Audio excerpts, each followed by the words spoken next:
சாட்டர்டேனாவே இது என்னடா நமக்கு வந்த சோதனை அப்படிங்கிற மாதிரி தான் இருக்கும். மறுநாள் சண்டேங்கிறதுனால நான்வெஜ் மெனு ஹெவியாக இருக்கும் இல்லைங்களா, அதனால் நாள் நம்ம ஏதாவது சிம்பிளாக ரெடி பண்ணி சாப்பிட்டுக்கலாம் அப்படின்னு யோசிச்சு ஏதாவது ரெடி பண்ணோம் அப்படின்னா அதுக்கு வந்து நான்வெஜ் மெனுவே ஹெவியாக ரெடி பண்ணி சூப்பராக சாப்பிட்டுட்டு போயிடலாம் போல், அந்த அளவுக்கு நம்மளுக்கு வேலை வாங்கிட்டு போயிடும்.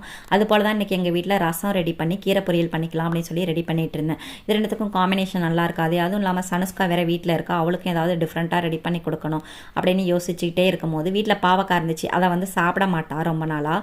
அதை எப்படியாவது சாப்பிட வைக்கணும்னு சொல்லிட்டு அதை வந்து குர்குரே மாதிரி ரெடி பண்ணலாம் அப்படின்னு சொல்லிட்டு நல்லா மெலிசாக கட் பண்ணிவிட்டு மஞ்சள் உப்பு போட்டு விரவி வச்சுட்டேன். அது கொஞ்சம் தண்ணி விடும். அதை ஃபில்டர் பண்ணிவிட்டு அதில் 1 டீஸ்பூன் அளவுக்கு மிளகாத்தூள், 1/2 டீஸ்பூன் அளவுக்கு கடலை மாவு, 1/2 டீஸ்பூன் அளவுக்கு மைதா மாவு சேர்த்துக்கிட்டேன். என்கிட்ட மைதா மாவு தான் இருந்துச்சு, உங்கள்கிட்ட கார்ன்ஃப்ளவர் இருந்தால் சேர்த்துக்கோங்க. 1 டீஸ்பூன் அளவுக்கு அரிசி மாவு, 1/2 டீஸ்பூன் அளவுக்கு இஞ்சி பூண்டு பேஸ்ட்டு, தேவையான அளவுக்கு உப்பு சேர்த்து நல்லா விரவிட்டு ஆயிலில் போட்டு எடுத்தால் சூப்பராக குர்குரே ரெடி ஆகிடும். அதை வந்து சனுஷ்காக்கும் வச்சு சாப்பிட கொடுத்தேன். அவளும் ரொம்ப பிடிச்சிருக்குன்னு சூப்பராக சாப்பிட்டா. எனக்கும் திருப்தி ஆயிடுச்சு.